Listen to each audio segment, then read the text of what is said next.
Sebelum berangkat diharapkan untuk berpegangan dulu ke samping depan atau belakangnya, antisipasi apabila ada gas maupun rem mendadak. Dan juga nanti di sepanjang perjalanan Wisma Cito diharapkan untuk tidak mengeluarkan anggota tubuhnya seperti tangan, kaki maupun kepala keluar dari pagar yang berwarna hitam.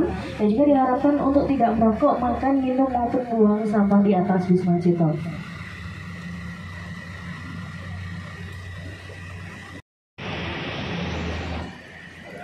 Ya, perjalanan keliling Kota Malang dengan bus Macitos.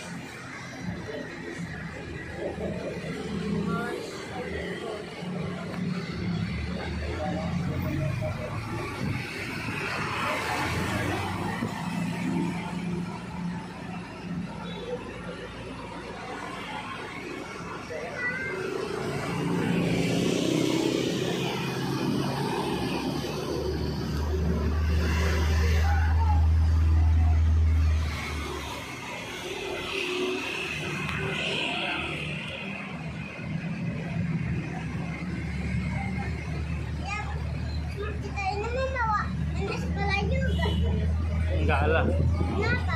Ya kalau mau ikut boleh, silakan. Jadi Wisma Cito udah gratis ya Bapak Ibu ya, tapi syaratnya harus bersemangat. Coba saya tanya selanjutnya, selamat pagi. Pagi. Oke, izinkan saya untuk memperkenalkan diri. Nama saya Dela dan hari ini saya tidak sendiri. Saya ditemani rekan kerja saya di depan sana ada Bapak driver kita, yaitu namanya Bapak Mika. Kami selama 35-40 menit ke depan yang akan menemani Bapak Ibu dan juga adik sekalian untuk mengitari Kota Malang bersama Wisma Cito. Jadi ini sebelumnya ada yang sudah pernah naik Wisma Cito? Belum. Baru pertama kali ya. Iya. Jadi saya ucapkan selamat datang di tour trip dari Wisma Cito ini, dan juga saya harapkan nanti di sepanjang perjalanan jangan sampai ketiduran ya Bapak Ibu ya. Karena kita nggak cuma bisa menikmati view aja, kita akan belajar hal-hal baru, destinasi baru dan juga sejarah-sejarah yang ada di Kota Malang. Nah seperti contohnya di sebelah kiri kita ini merupakan destinasi pertama kita, yaitu adalah Mall Ramayana. Yang Mall Ramayana bisa kita ketahui dulunya adalah penjara wanita, dan sekarang penjara wanita sudah berpindah ke daerah Tuken. Sedangkan Mall Ramayana ini di lantai 3-nya digunakan untuk pelayanan publik, maka dari itu disebut dengan Mall Pelayanan Publik. Jadi bisa untuk ngurus KTP, BPJS, bayar pajak, pertanahan dan lain sebagainya. Nah kemudian di sebelah kanan kita ini Bapak Ibu ada yang tahu nggak namanya apa? Alun-alun. Betul sekali, ini adalah alun Kota Malang yang terletak di Jalan Merdeka. Ini merupakan sentra atau pusatnya dari Kota Malang yang biasanya menjadi rujukan utama dari turis mancanegara maupun domestik. Nah alun Kota Malang ini dibangun pada saat Gold Plan kedua. Nah di alun-alun ini juga banyak sekali spot-spotnya, ada spot untuk olahraga, ada juga spot bermain untuk adik-adiknya. Di tengah-tengah dari alun-alun juga tersedia air mancur yang standar dalam suatu waktu dinyalakan. Nah biasanya di sebelah dari playground atau taman bermain untuk adik-adiknya ini pada hari Senin hingga hari Jumat pukul 7 pagi hingga pukul setengah 12 siang. Di sebelah kanan kita ini terparkir mobil warta, yaitu adalah mobil perpustakaan umum keliling yang disediakan oleh pemerintah Kota Malang secara gratis. Jadi adik-adiknya bisa bermain sambil belajar secara gratis di alun-alun Kota Malang. Ya, alun-alun. Alun-alun lagi ya. Ya. Aku mau main malu. Dadah. Bilang.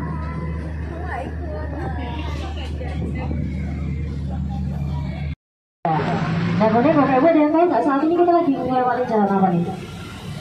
Jalan. Gak tahu, Jalan Kauman. Nah Kauman ini kepanjangannya loh Bapak Ibu ya. Yaitu kepanjangannya adalah kaum beriman. Kenapa disebut dengan kaum beriman? Karena tadi kita sudah melewati Masjid Besar Jamek, gereja Kristen, gereja Katolik, dan juga jalan ini dikelilingi dengan rumah-rumah ibadah yang lainnya. Maka dari itu disebut dengan Jalan Kauman atau kaum beriman. Yang tentunya toleransi antara warga satu dengan yang lainnya di sini sangat tinggi. Nah di tengah-tengah dari Jalan Kauman ini terkenal satu wisata kuliner, yaitu adalah lumpur legenda Arab yang biasanya cocok untuk oleh-oleh keluarga di rumah.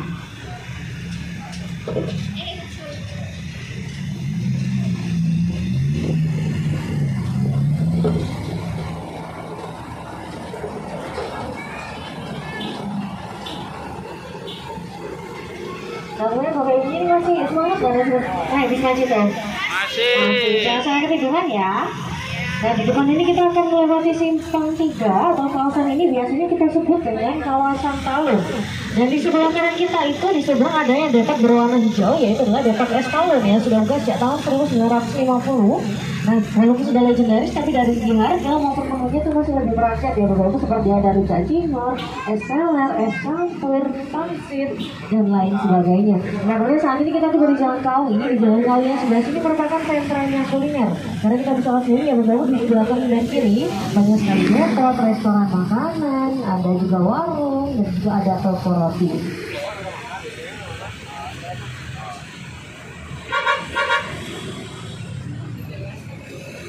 Nah, karena tadi kita sudah melewati Jalan Kawi yang merupakan sentranya kuliner, di depan ini kita akan melewati Jalan Kawi yang merupakan sentranya perkantoran ya Bapak Ibu ya. Bisa lihat sendiri di sebelah kanan ini merupakan kantor cabang pusat dari Bank BRI. Di sebelah kiri kita ini adalah kantor Perum Perhutani. Dari depan ini kita akan melewati beberapa kantor. Ada kantor dari Bank Mega, ada Bank Siniaga, ada juga kantor dari Bank Danamon, kantor kelurahan, dan juga ada kantor dari Radar Malang atau Jawa Pos.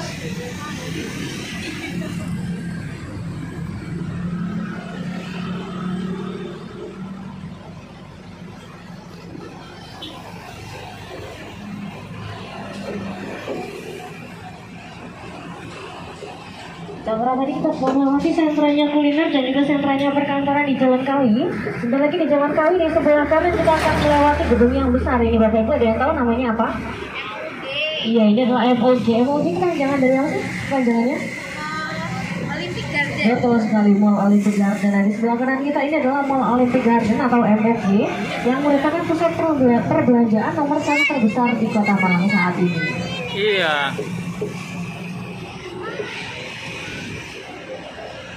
Di Kota Malang kita yaitu adalah Bapak Imadi Riandiana Kartika yang beralamat di Jalan Kawi nomor 24 Kota Malang. Dan di sebelah kiri kita ini adalah kakak dari BPSDM atau Badan Pengembangan Sumber Daya Manusia. Nah, kalau tadi kita sudah melewati rumah dinas Ketua DPRD Kota Malang, sebentar lagi di depan di pojokan sana kita akan melewati rumah dinas orang nomor 1 di Kota Malang. Ada yang tahu siapa beliau? Betul sekali, Bapak Wali Kota Malang saat ini. Ada yang tahu siapa nama beliau saat ini?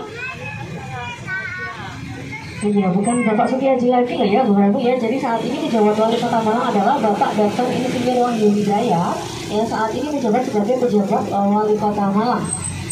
Nah, ini dia di sebelah kanan kita di pojokan ada rumah dengan pagar warna krem, coklat dan juga emas ya, adalah rumah dinas dari pejabat Bapak Wali Kota Malang yang terletak di Jalan Ijen nomor 2 Kota Malang. Dan di tengah-tengah dari jalan rumah dinas ini juga tersedia patung singa berwarna emas. Dan di sebelah kanan kita ini ada plakat tulisannya Ijen Boulevard yang menandakan saat ini kita berada di kawasan Ijen.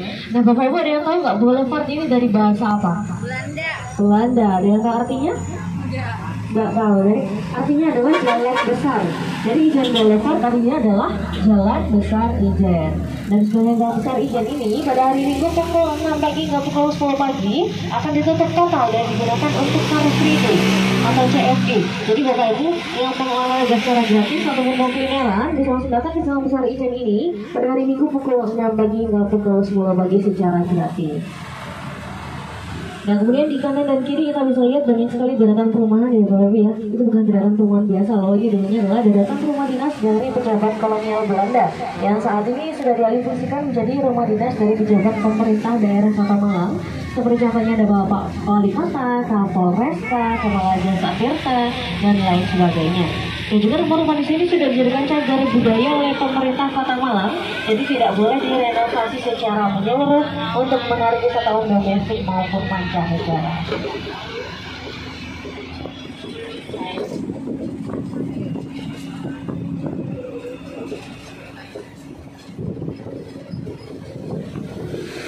Jadi sebelah kiri kita ini juga ada salah satu museum terpopuler di Kota Malang ya, adalah Museum Brawijaya yang saat ini di depannya terdapat 5 tank. Nah, tanknya ini bukan cuma hiasan ya bro, bukan cuma patung saja. Jadi tanknya ini bisa digunakan untuk berperang di pertempuran 10 November di Surabaya, yang mana sekarang 10 November kita peringati sebagai hari Pahlawan. Betul sekali, Hari Pahlawan. Nah, selain ada tank, di dalam dari Museum Brawijaya ini juga banyak sekali peninggalan bersejarah. Seperti contohnya ada gerbong maut, yaitu adalah gerbongnya kereta api kalau zaman dahulu mungkin besarnya hanya setengah dari bis Macuto ini dan digunakan untuk mengangkut 100 tahanan, yaitu adalah pahlawan kita. dan juga tidak ada ventilasinya. Jadi di akhir tujuan yaitu di stasiun Wonokromo hanya 12 orang saja yang hidup sehat. Maka dari itu disebut dengan gerbang maut karena sudah memakan banyak korban jiwa. Selain itu juga ada mobil dengan Bapak Insinyur Soekarno. Ada perseragaman dan persenjataan bekas peninggalan masa penjajahan Jepang dan Belanda. Jadi mungkin berada di sekalian yang mau ngajak adik di sini untuk belajar sejarahnya Kota Malang maupun sejarahnya Indonesia, bisa langsung mampir ke Museum Brawijaya karena tiket masuknya murah sekali, hanya 5.000 hingga 10.000 rupiah saja. Ada patung pahlawan trip. Nah, trip ini bukan dari bahasa Inggris ya, Bu Baby ya, bukan My Trip My Adventure ya. Dari trip ini ada kepanjangannya, yaitu adalah Tentara Republik Indonesia Pelajar. Kenapa disebut dengan pelajar? Karena sebagian besar pahlawan kita yang gugur di sana usianya sekitar 13 tahun hingga 18 tahun. Jadi masih sekitaran kelas 6 SD hingga kelas 3 SMA. Nah, beliau semua gugur karena ditembaki oleh tentara Belanda dari arah gereja Ijen, dan juga sebagian ada yang dilindas oleh tank dari tentara Senil. Kemudian beliau semua dimakamkan dalam satu liang lahat dan disebut dengan Monumen Patung Pahlawan Trip. Nah, dulunya nama jalan di sana adalah Jalan Salak karena diambil dari nama-nama gunung yang tersebar di Indonesia. Yaitu salah satunya adalah Gunung Salak. Tapi saat ini sudah berganti nama menjadi Jalan Pahlawan Trip. Yang tentunya juga terdapat Monumen Pahlawan Trip di jalannya.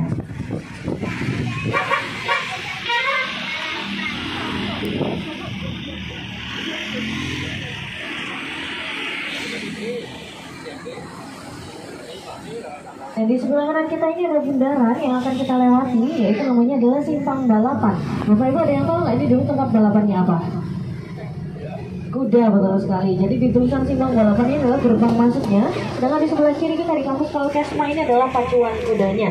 Dan di tengah-tengah dari Simpang Balapan ini juga ada satu patung pahlawan lagi. Beliau ini adalah pahlawan asli dari Malang yang saat ini namanya diabadikan menjadi nama jalan dan nama terminal yang ada di Kota Malang. Ada yang tahu siapa nama beliau?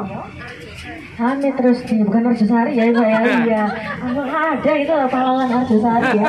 Ya tapi nggak salah karena saya tadi kan sudah ngasih clue-nya nama terminal yang ada di Kota Malang ya, nggak salah ya. Jadi tapi jawabannya ini bukan Bapak Arjosari ya, yaitu Bapak Hamid Rusdi yang saat ini namanya diabadikan menjadi nama Jalan Hamid Rusdi dan juga Terminal Hamid Rusdi atau Terminal Gadang. Nah, beliau ini aslinya dari Malang, khususnya dari Sumber Mancing Tulang yang merupakan pencetus bahasa waliannya Malang.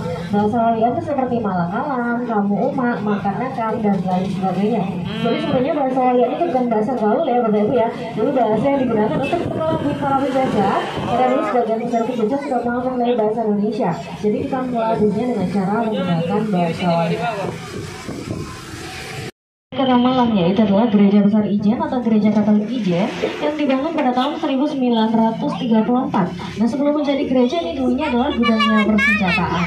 Dan kemudian saat ini kita tiba di Jalan Guntur yang di sini banyak sekali kafe, restoran, ada depot, ada juga klinik kecantikan di sebelah kanan kita, yaitu klinik dari MS Glow yang merupakan salah satu sponsorship dari Bisma Cito yang berwarna merah dan juga ungu, yaitu persembahan dari J99 yang saat ini dikelola oleh Dinas Perhubungan Kota Malang. Happy Kids. Dan kemudian di sebelah kiri kita ini juga ada salah satu fasilitas umum yang gratis, yaitu adalah Taman Merbabu atau Merbabu Family Park. Di sini banyak sekali spot bermain untuk adik-adiknya dan juga spot olahraga untuk bapak ibunya, dan juga tersedia lapangan mini soccer. Sedangkan di sebelah kanan kita ini merupakan satu-satunya hutan yang berada di tengah Kota Malang, yaitu adalah hutan Kota Malabar. Ini merupakan jantung dan paru-paru hijau dari Kota Malang yang biasanya digunakan untuk jogging, digunakan camping, bahkan digunakan photoshoot ataupun prewedding oleh muda-mudi. Nah, di sini tiket masuknya gratis ya, mudah-mudahan tidak dipungut biaya Space Airport. Tapi kalau ke sini nggak waktu malam hari ya, kan namanya juga hutan, pasti gelap dan nanti banyak nyamuknya.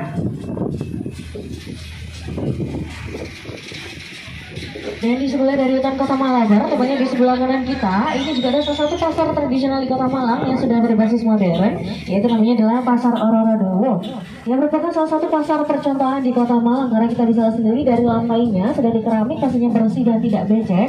Kemudian yang kedua, kita disediakan troli, jadi kita nggak perlu berat-berat bawa barang belanjaan kita.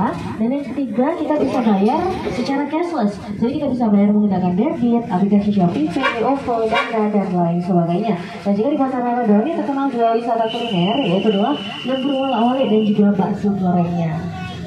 Nah kemudian saat ini kita di Jalan Brigjen Selamat Riyadi yang biasanya orang Malang menyebutnya dengan ora-ora Jawa. Nah ora-ora Jawa diambil dari bahasa Jawa yang ora-ora artinya adalah rawa-rawa, sedangkan Jawa artinya panjang. Jadi juga di sini bunyinya adalah rawa-rawa yang panjang. Dan di Jalan Ora-Rawa ini merupakan jalan satu arah terpanjang di Kota Malang yang diawasi langsung dari CCTV atau CS Dinas Perhubungan Kota Malang. Dan juga saya menyampaikan sedikit jadwal operasional dan juga cara pendaftaran dari Bus Majito. Jadi kami beroperasi dari hari Senin hingga hari Kamis pukul 9 pagi hingga pukul 14.20 sore. Dan untuk hari Senin hingga hari Kamis kami beroperasi di belakang Stadion Gajayana atau di Jalan Tenis. Dan untuk hari Jumat kami libur. Untuk hari Sabtu dan Minggu kami tetap beroperasi tapi mulai pukul 10 pagi hingga pukul 16.50 sore. Dan untuk hari Sabtu dan Minggu kami beroperasi di Tawira atau tempat keberangkatan Bapak Ibu hari ini. Dan untuk pendaftarannya, sekarang kami menyediakan aplikasi online yang bisa download di Play Store, yaitu namanya adalah Majito, M-A-J-I-T-O. Tapi saat ini aplikasi Majito sedang dalam perbaikan, jadi kadang bisa diakses, kadang tidak bisa diakses. Dan sekarang kami juga menyediakan alternatif pendaftaran yang lainnya, yaitu berupa pendaftaran secara on the spot atau OTS. Jadi misalnya datang ke tempat keberangkatan Bus Majito seperti ke belakang Stadion Gajayana maupun ke Tawira, nanti tinggal setor nama dan akan dapat jadwal keberangkatan Bus Majito. Dan juga diharapkan untuk datang 1 jam sebelum jam operasional untuk pendaftarannya.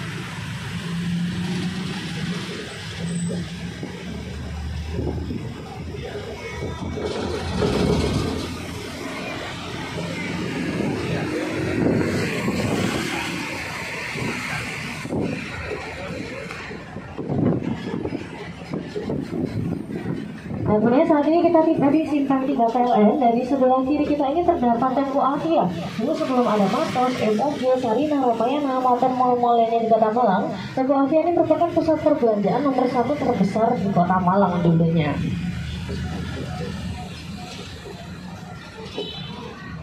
Dulu ya.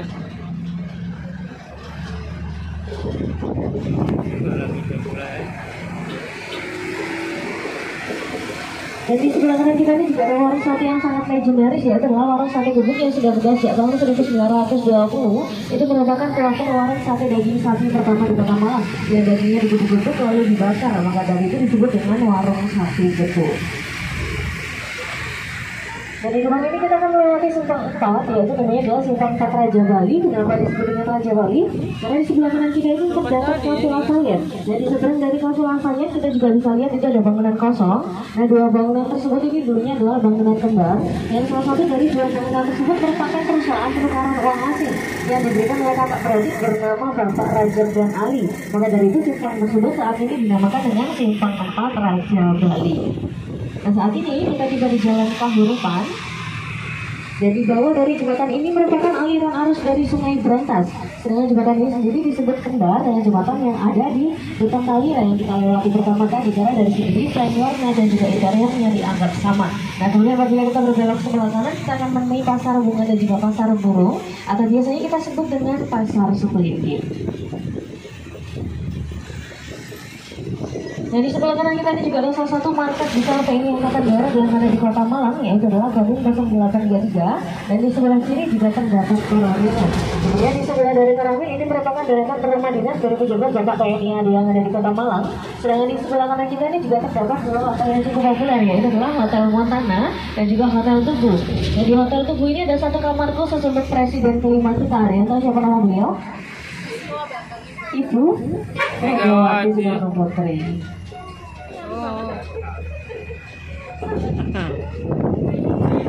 Dan kemudian di sebelah kanan kita yang ada di tengah-tengah ini, Bapak Ibu ada yang tahu namanya apa? Tugu. Iya betul sekali, ini adalah alun Tugu atau Tugu Kota Malang atau Tugu Kemerdekaan Indonesia yang terletak di Kota Malang. Jadi ini cuma tempat taman bundar saja, tidak ada monumen di tengahnya dan juga tidak ada pagar maupun hiasan yang mengelilinginya. Kemudian pada tahun 1946 dibangunlah monumen tersebut di tengahnya yang berbentuk seperti bangunan lonceng, yaitu adalah persenjataan para pahlawan untuk melawan penjajah.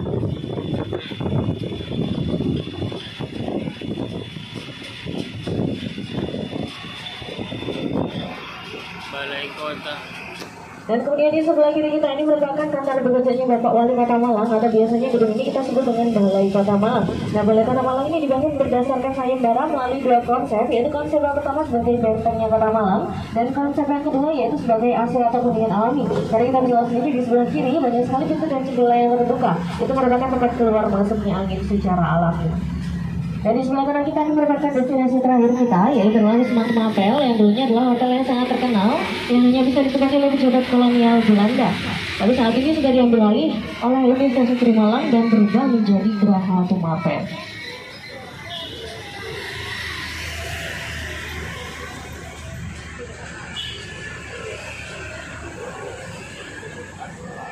Masuk.